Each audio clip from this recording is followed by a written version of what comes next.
Now at 11, do you remember this commercial from 1970? It's one of the first times that Procter & Gamble featured a person of color in one of its ads.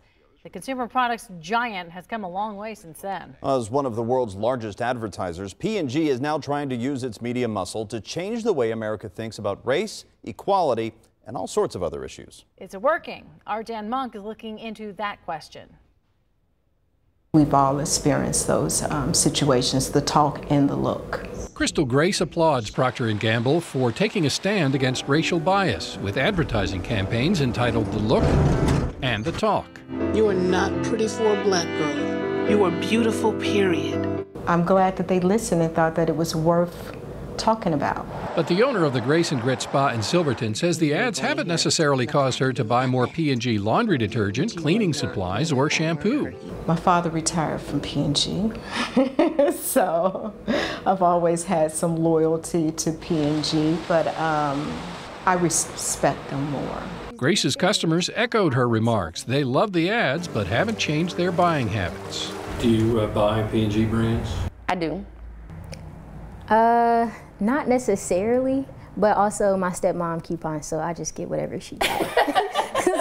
We do know that in some of the tracking that we've done online, that people are buying the products due to what they've seen us do. That's P&G brand director Leila Coffey. She won't share the numbers, but says P&G has a hit with its newest hair care line, My Black is Beautiful. It was launched in July and will expand from 5 to 8 products in a few weeks.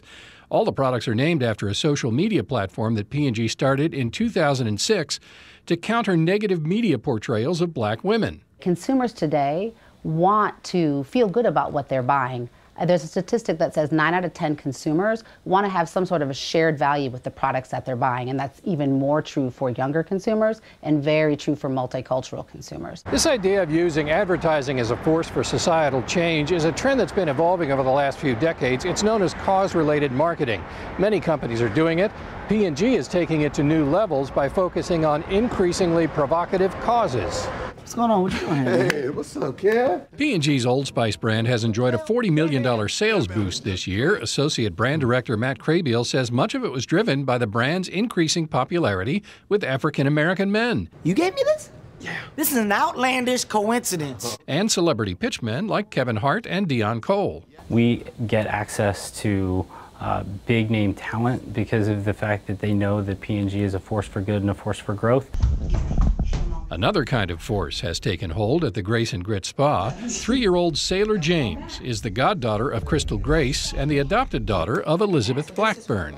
That video brought it all together because it's the reality that we face, and it's the reality that this little one's going to face. How do I prepare her?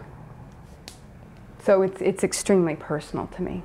Blackburn is a project management consultant who met Grace through Crossroads Church. She knew it wouldn't be easy to raise a baby of a different race, but is thankful she has friends like Grace to help, and thankful to P&G for opening minds and hearts to change. This little girl is here to change hearts, because the conversation is, it starts a conversation. It starts conversations in Elizabeth's family, starts a conversation with perfect strangers, and that's what we need more of. We got to be able to talk about things. P&G is trying to continue the conversation on its website, in community forums, and in a new National Geographic docuseries called Activate. It's a 6-part series that examines issues of race, poverty, and pollution all over the world.